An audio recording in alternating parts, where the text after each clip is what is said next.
So this is the mess, but it's worth it because it's official. As of today, the design series is over. Now, that does not mean that I will not design anymore. No, it's kind of the opposite. In fact, I still have a bunch of designs to go. But I wanted to show you guys some stuff here. So these are ones that are still on the wall. Let's just count. 1, 2, 3, 4, 5, 6, 7, 8, 9, 10, 11. And then two more here. That's 13. Then two more here. That's 15. So there's 15 there. Well, let's count. So that's 15. Let's get a full count of how many's here. 16, 17, 18, 19, 20, 21, 22, 23, 24, 25, 26, 27, and 28. That's quite a few. So we're at 28. I wonder how many more we've got. And check this out. Oh, plus I've got that guy over there. That's 29 designs so far. Make that 30, 31, 32, 33, 34, 35, 36, 37, 38, 39, 40, 41, 42, 43. So we're at 43 right now, guys. And this is just the ones that have been cut. I'm well over 50 designs now. So I am not going to waste your time going into all of those right now. Most of those have already been covered in some way, shape, or form. What I will say to you is that the design series is officially at an end. I've come up with a ton of good designs that I like. So the next stage is pretty straightforward. So when I build an aircraft like this, it will not have a body on it. The 6-inch aircraft won't have bodies to them. But the bigger aircraft, I actually want to make a Spitfire body for this that will hold my electronics. This one, I have an idea for a Batwing body. Different aircraft will be done differently. For example, this doesn't really need a body, but this will, unless I want the electronics exposed. So I actually want to build a body here. It'll be a little narrower than that, and everything will be there. That's fine. This was just a rough of what I wanted my Spit to look like and whether or not I was going to like it, whether or not I was going to like the paint job, how it glided, all that stuff.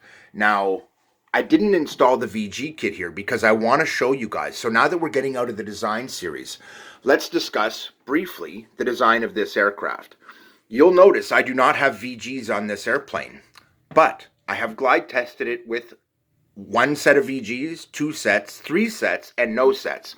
And in the end, what I found is that if I want it to be a fast flyer, don't put any. It doesn't need it. It's a good aircraft design. It's got lots of lift, and I can fly it without them. But then it's no good for flying really slow because it's a Spitfire. It'll fall out of the air, just like a Spitfire would when it flies really slow.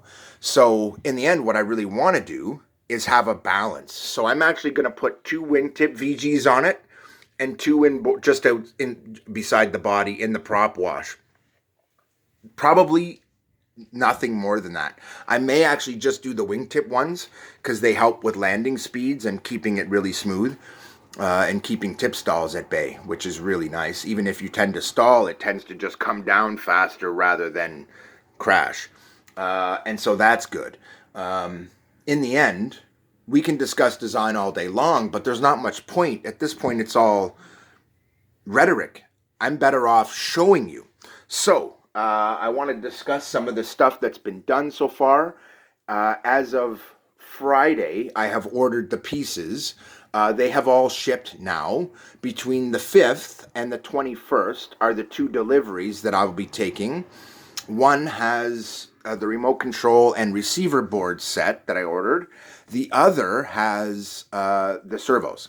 So by the end of this month, this aircraft will get done up, I was hoping. However, this is an outdoor aircraft, and I was only able to afford 3 servos, partly because I have a buddy who wants an aircraft. He wants a Spit. So him and I both want to build one of these, but they're 4 servos, 1 per aileron. And for an outdoor aircraft, you don't want to do a tiny little weak linear servo running both ailerons. That's too weak. So I'm going to use proper servos for this, but that means it's going to be a more expensive build that will have 4 servos. As such, I don't have that many coming. I only have 3 coming. So we're going to do this guy. It's tail only, but I don't have a big enough motor for that. So it led me to a potential here. I could do just the ailerons and the elevator. And I think I'm going to do that. It'll keep it fairly light. I won't have a tail, but it'll be a good aileron flyer. A Spitfire is a great aileron flyer.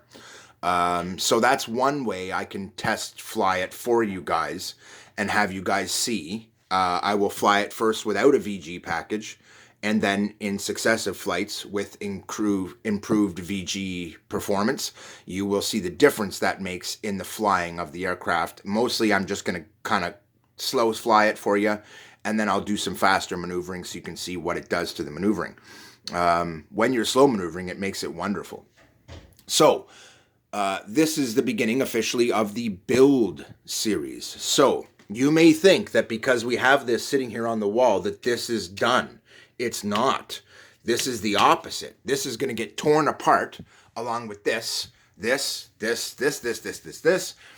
and they will be put into plastic bags like this, and then I will make, when I want one of these aircraft, I will pull out the templates and make the aircraft based on these templates. This is in fact the purpose of a design, is to come up with a template, not the finished product. This is not the finished product. This is not neat enough for me to call it a finished product. For my own purposes, I just did a quick paint job to show you guys you could make a fast paint job that looked pretty good. You don't have to take your time. You don't have to make it perfect. It looks fine, just like that. If it was flying through the air, you'd never know it. And with these lines may not look right, but with the body on it, it will.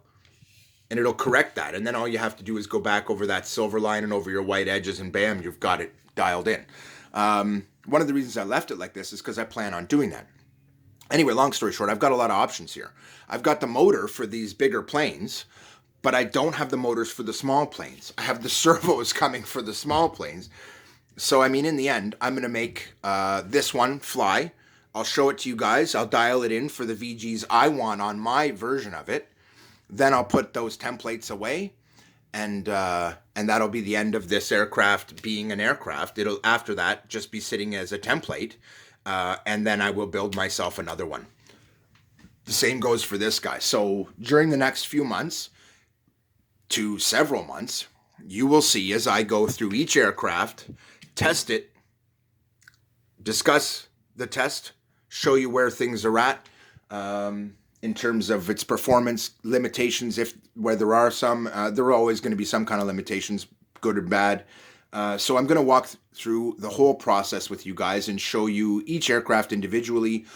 We're going to talk about what it's designed for, why you'd want it, and whether it's the right aircraft for you. So we're looking at the Spitfire. We're going to start with the Spitfire. I designed this for 2 things. One, for the guy like me who is a good pilot already, an experienced, an advanced pilot maybe, or an expert or intermediate, whatever, but you're a person who wants a Spitfire and doesn't want to get a full-sized one for whatever reason, usually because you don't want to go to a flying field and have the extra expense of bringing a vehicle and all these other things come into it. What I want is to be able to have a small aircraft I can throw it in the front yard or in the parking lot in the church behind my house, and all that kind of stuff comes into play. How you intend to use it matters. But if you're like me and what you want is a fighter plane in a small package, this is perfect. This is going to be a great design. And for guys like us, you probably won't want the VGs, but I also like to do 3D flying, and I want this fighter plane to be able to operate at a fairly low speed. I operate in my neighborhood, guys. There's a lot of people. And while I have this nice long street right in front of me, I can fly down it, turn around and come back. I have this street here I can fly and come back. I've done that with the drone. This will do those trips a lot faster than the drone ever did, more than likely, if I design it that way. So that has to do with my gear reduction system. That has to do with a ton of variables. But let's say you wanted yours to be faster flying. This is why I've given it to you this way, because you don't want VGs if you don't want to slow fly. If you want top speed, you want as smooth a wing as possible, which means as little resistance as possible, which means by definition you don't want any VGs at all. If you're like me and you're not looking for a 100-mile-an-hour airplane, but what you want is something that'll fly at a relaxed pace, something that flies well as a fighter plane but isn't crazy fast, which is why I'm going to want my wingtip VGs at the very least, because they will help me achieve slower stall speeds, and at the same time not produce huge drag so I can still get good top speeds out of it when I want. That is the design of my personal Spitfire, but I've designed this one so that you can have it the way you want it. That being said, each of my aircraft is like that. You can have these as you choose, with aileron sizes according to your choosing, as VG kits according to your choosing, just like you could choose your paint job. I've set these up so that you can build them any way you want without really modifying my design, aside from saying, okay, I'm going to not put these VGs on, or I am going to put them on, and putting on how many of them. If you want maximum slow flight, put the package on you see in the first video of me testing it. If you want maximum speed, don't put any of them on. And if you want a good combination all around, like I do, put the wingtip VGs on and see if that's enough for you. If not, add another set and keep adding until you've got it where you want it. Me, I'm pretty sure once I get the wingtip ones on, that'll be perfect for me. It'll just slow it down that little bit so I can slow cruise it when I want to, and maintain my speed while I do my fighter maneuvers. And then at the same time, I can speed it up when I want to and go for broke. Partly because I'm going to be demonstrating its capabilities. I want to be able to demonstrate some speed. I don't want everybody to see it and go, oh, that's too slow for me. I want people to be able to fly it slow when they want to and then pick up the pace when they want to. That being said, that was always part of the design philosophy of this aircraft. This has a different design philosophy. I have never designed a VG kit for it. It has that much longer spar sitting way out front, and I'm actually going to fly it like this. It's going to be badass. It will not need much weight out front because of this design.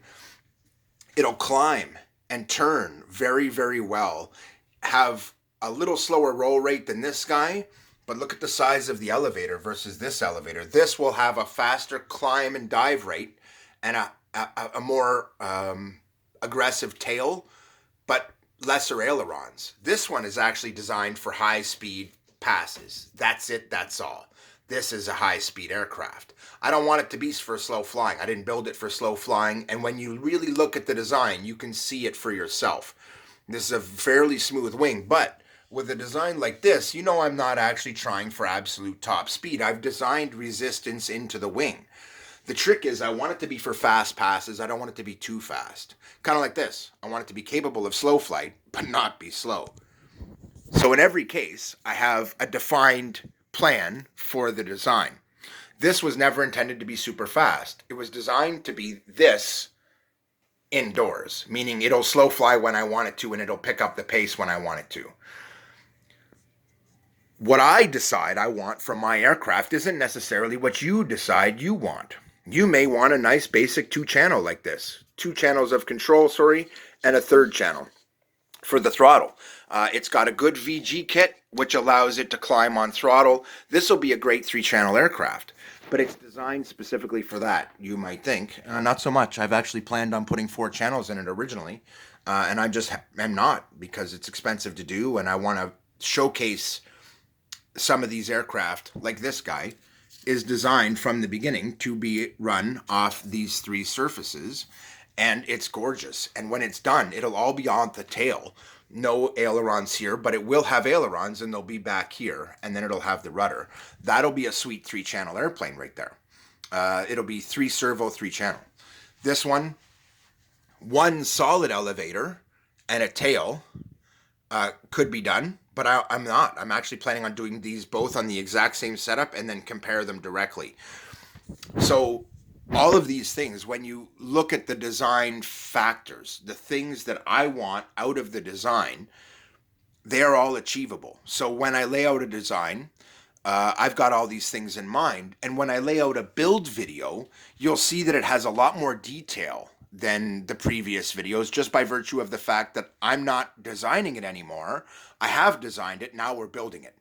And when I do that, I will show you guys a lot of tips and techniques and tricks for the build series on these aircraft. And that is what we're about to get into. So there are already some videos up on painting to show you guys how to do a basic paint job. In the future, I will show you all the details, guys. You will see all these aircraft get to fly if you stick with me long enough. Like, subscribe, and please share, guys, because all of these designs are free to build. And in return for all these cool free designs, please like, share, and subscribe, because eventually I will make kits of these available, and there will be a business for me later in this if I keep going. I'm basically planning on spending my income tax coming up. I've got 3 years to file, and I'm going to make a setup so I can make my own foam kits. But I will sell them fairly cheap. They will not be flight test $100 foam kits. They will be good quality. They will look good, and they will fly well. And I will sell them for cheap, guys. That's part of my original plan. Heck no. But now that I have 50 good designs and I'm able to do it, the more I think about it, the more I want to make this into a small business and make this what I do from now on.